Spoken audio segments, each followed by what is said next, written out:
Sebuah kisah tentang begitu didayanya raksasa ponsel kala itu. Saking didayanya, bahkan dianggap mampu mendominasi pasar hingga beberapa dekade ke depan.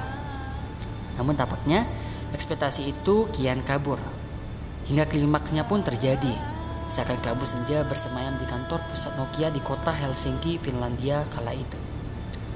Tak ada yang menyangka, bagaimana tidak, dalam sejarah penggunaan handphone, brand Nokia sempat dicap sebagai brand sejuta umat. Namun sayangnya, Nokia malah terpinggirkan.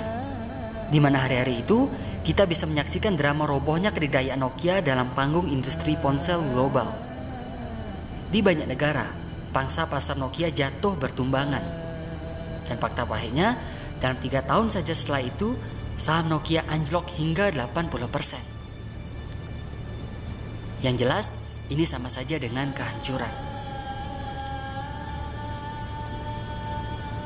Hingga pada akhirnya CEO Nokia, Jorma Ollila, mengumumkan persetujuan akuisisi Microsoft terhadap Nokia. Dengan sedih ia sempat berkata, "Kami selalu berpegang teguh pada visi misi kami selama bertahun-tahun. Sebuah visi misi yang membawa kami merajai pangsa pasar dunia. Tapi saya tidak tahu kenapa kami sekarang justru bisa kalah." Sebuah kalimat yang mengharukan, yang menandakan berakhirnya hegemoni Nokia saat itu. Berkaca pada hal itu, mungkin kita akan bertanya-tanya, apa yang salah? Bagaimana mungkin Nokia yang begitu jayanya malah menjadi pecundang? Tidak ada yang salah memang, tapi nyatanya dunia berubah dengan cepat. Mereka dibuat terlena, melewatkan pembelajaran penting, melewatkan perubahan, hingga pada akhirnya menjadi kehilangan momentum. Jadi ada beberapa hal yang bisa kita petik.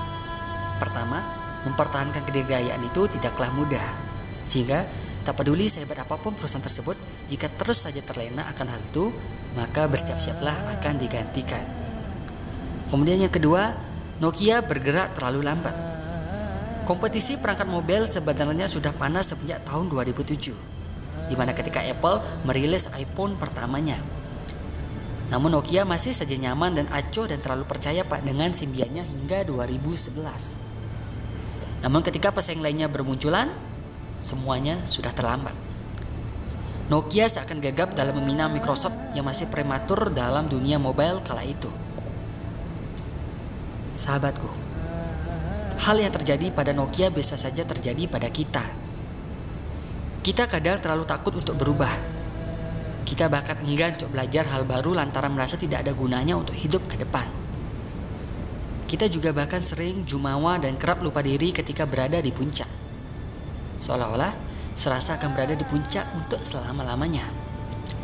Dan serta kerap dengan begitu entengnya meremehkan kompetitor yang dianggap masih belum berpengalaman. Namun nyatanya, kompetitor-kompetitor yang belum berpengalaman itulah yang akhirnya menampar kita dengan kerasnya. Namun saat tersadar, semua akhirnya sudah terlambat. Maka dari itu, kita harus selalu menyadari bahwa hari esok akan terus berganti. Begitupun juga dengan arah hidup. Sehingga mari melengkapi diri, membekali diri dengan belajar, hingga senantiasa tidak cepat berpuas diri.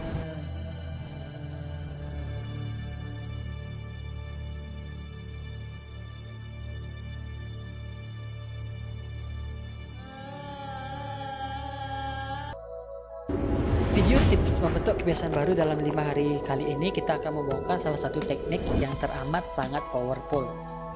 Teknik membentuk kebiasaan baru dalam 5 hari ini boleh dikatakan mampu menggebrak stigma bahwa kebiasaan itu gak sulit diubah. Dengan teknik ini, kita bahkan mampu membentuk kebiasaan tidak hanya dalam hitungan bulan, bahkan tahunan.